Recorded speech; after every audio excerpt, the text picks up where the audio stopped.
The Elite Envision. In this video, I'm going to do a review on the Elite Envision compound bow. So for this review, I'm going to shoot it, well, I asked them to set it at 30-inch draw length setting and 70 pounds.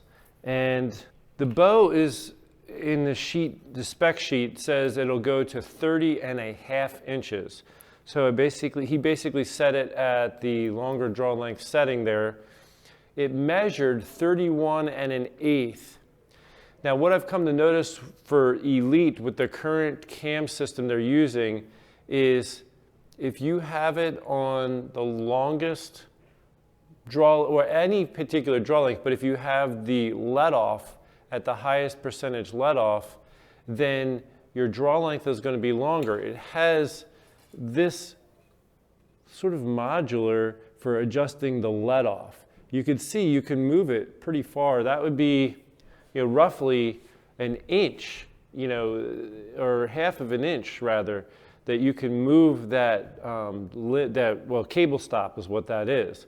So if we moved it all the way to the lowest percentage let off, we're going to reduce the draw length and it's going to hit about 30.5.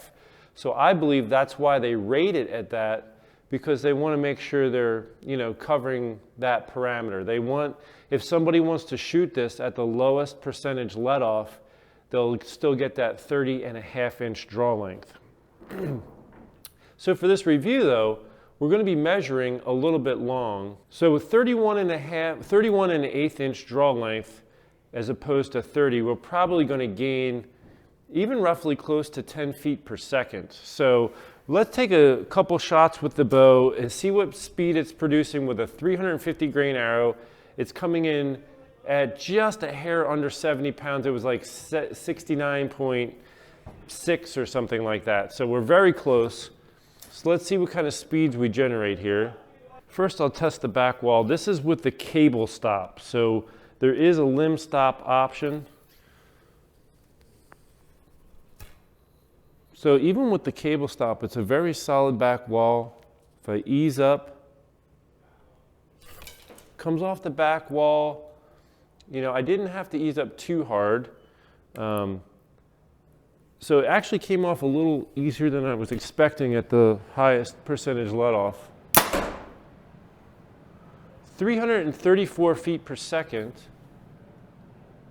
and 80.6 decibels. Let's take another shot for get an average here.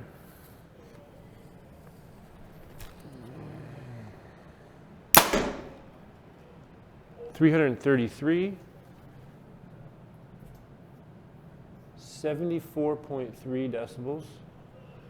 It's quite a bit different. Perhaps something happened to spike the other one. Let's get a third.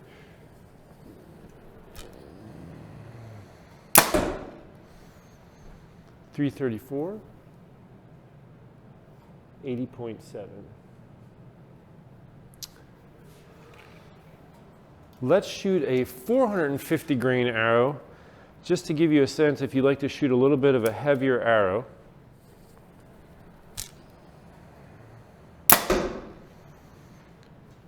.298, 79.9. Now a 550 grain arrow.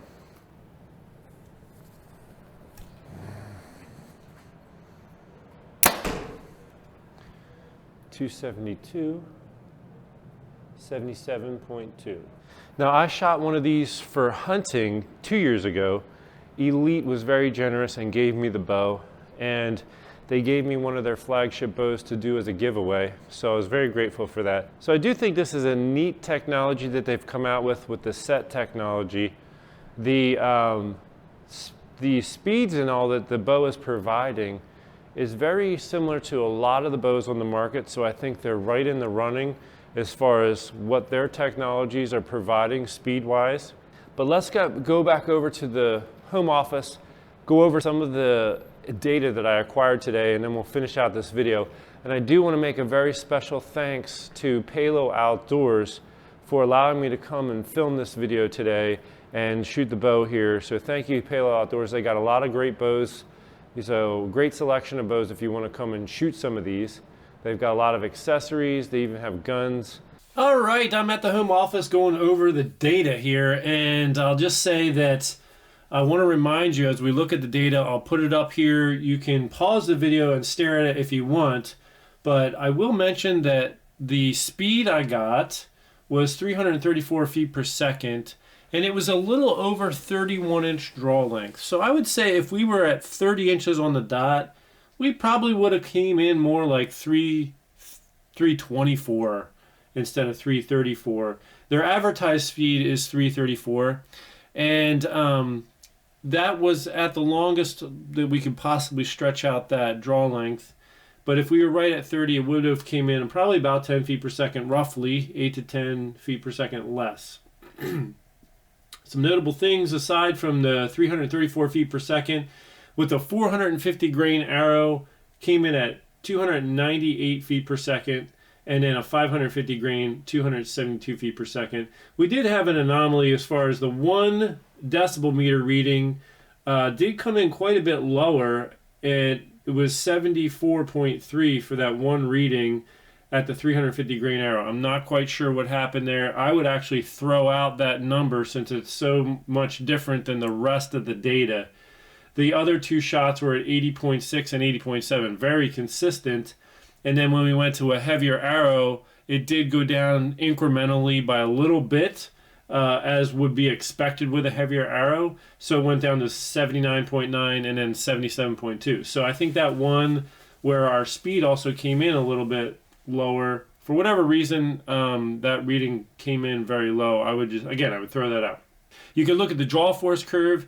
I would say with this current technology, it does feel, the draw cycle of the bow does feel a little different than the elite draw cycle of old.